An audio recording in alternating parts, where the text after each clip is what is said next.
Quick 5 is back this week with our short list of news you need to know. Let's get started.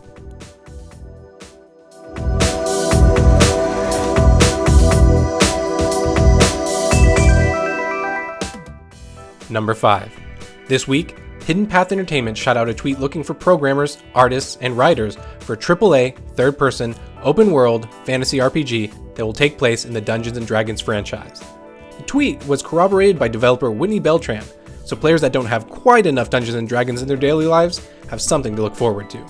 So far, we don't know very much about the game. Hidden Path Entertainment stated on their official announcement blog that it's too early to talk details, but details from the career portal state that the game will utilize Unreal Engine 4 and that artists and developers should have experience working with a console. Interesting, to say the least.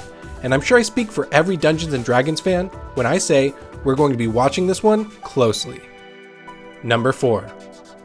It was announced that Chance Thomas, the composer for Lord of the Rings Online, has relaunched Huge Sound Records after falling victim to a Ponzi scheme that set him on a 2-year journey to reclaim his work. On March 1st, Thomas announced on Twitter that Huge Sound Records has reopened and invited everyone to stop on over at their website at hugesoundrecords.com and have a listen. The news was met with plenty of positive comments as fans of his music rejoiced over the news.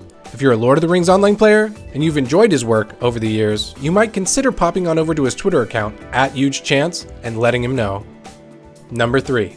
Zynga, the huge mobile publisher, has recently acquired Echtra Games. Echtra Games is well known for Torchlight 3 and was co-founded by Max Schaefer, who is one of the creators of Diablo and the Torchlight franchise.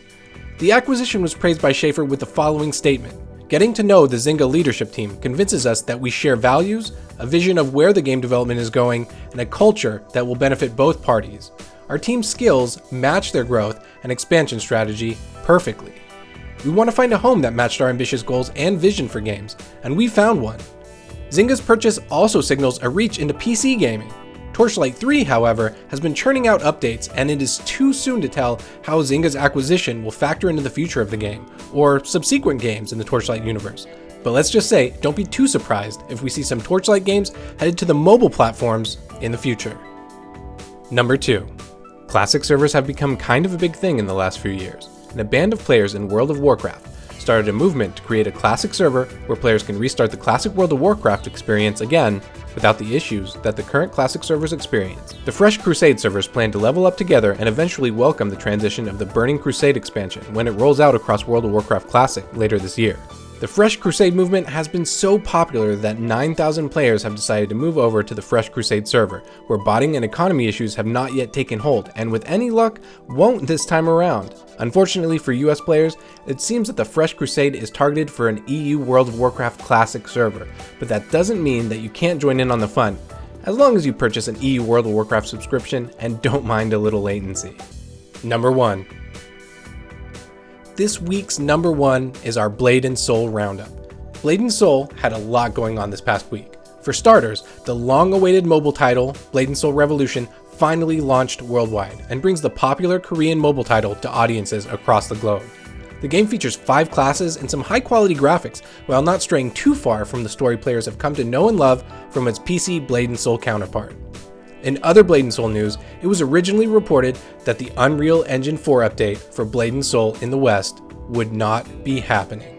Fortunately for Blade & Soul lovers, that was far from accurate, as shortly after the news broke, NCSoft officially announced that indeed the Unreal Engine 4 update was coming, and players would see it sometime in the summer of 2021. Lucky us. On a side note, for those wondering on the status of Blade & Soul 2, and you can expect it to hit Korea sometime in 2021.